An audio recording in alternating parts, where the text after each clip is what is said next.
প্রিয় শ্রোতা বন্ধুরা, সাধারণ মানুষের জন্য স্বাস্থ্য সুরক্ষা একটি গুরুত্বপূর্ণ প্রকল্প। ভারত সরকারের পক্ষ থেকে আয়ুষ্মান ভারত কার্ড স্বাস্থ্য প্রকল্প চালু করা হয়েছে, যার উদ্দেশ্যই হলো যার মাধ্যমে দরিদ্র ও নিম্ন আয়ের পরিবারগুলো বিনামূল্যে চিকিৎসার সুবিধা পায়। এই প্রকল্পের অধীনে আয়ুষ্মান ভারত কার্ড দেওয়া হয়, যা ব্যবহার করে নির্দিষ্ট হাসপাতালে চিকিৎসা করানো যায়। এই কার্ডের সুবিধা কী আছে? যারা এই কার্ড করবে তাদের বাড়ির ফ্যামিলি পিছু বছরে 5 লক্ষ টাকা পর্যন্ত চিকিৎসার সুবিধা পাবে। এই সুবিধাটা তারা কিভাবে পেতে পারে? ভারতবর্ষের যে কোনো সরকারি হাসপাতাল বা সরকারি তালিকাভুক্ত বেসরকারি হাসপাতাল থেকে তারা এই চিকিৎসাগুলো পেতে পারে। এই কার্ডের আর কি সুবিধা আছে?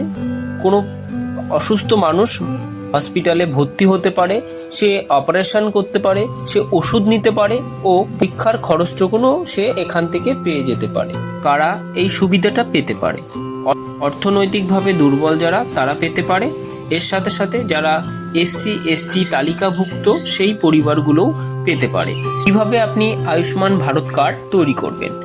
মনে রাখবেন, আপনার নিকটবর্তী যে সাইবার ক্যাফ আছে সেখানে গিয়ে আপনি অনলাইনে আবেদন করতে পারেন। এছাড়া অবশ্যই মনে রাখবেন, এই কার্ড করতে গেলে আপনার যে প্রয়োজনীয় নথিগুলো লাগবে, প্রথমত আপনার আধার কার্ড, তারপরে আপনার রেশন কার্ড, অবশ্যই একটি মোবাইল নাম্বার লাগবে এবং ঠিকানার প্রমাণপত্র আপনার লাগবে।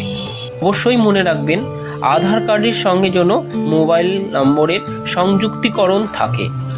কেন এই কার্ডটা এত গুরুত্ব? হঠাৎ করে অসুস্থতা বা বড় কোনো চিকিৎসার খরচ অনেক পরিবারের পক্ষেই বহন করা কঠিন হয়ে দাঁড়ায়। আয়ুষ্মান ভারত কার্ড সাধারণ মানুষের স্বাস্থ্য সুরক্ষা দেয় এবং চিকিৎসার খরচের চাপ কমাতে সাহায্য করে। নিজে জানুন, পরিবারকে জানান, এছাড়াও আপনার প্রতিবেশীদেরকে জানান। স্বাস্থ্য সুরক্ষা সবার অধিকার।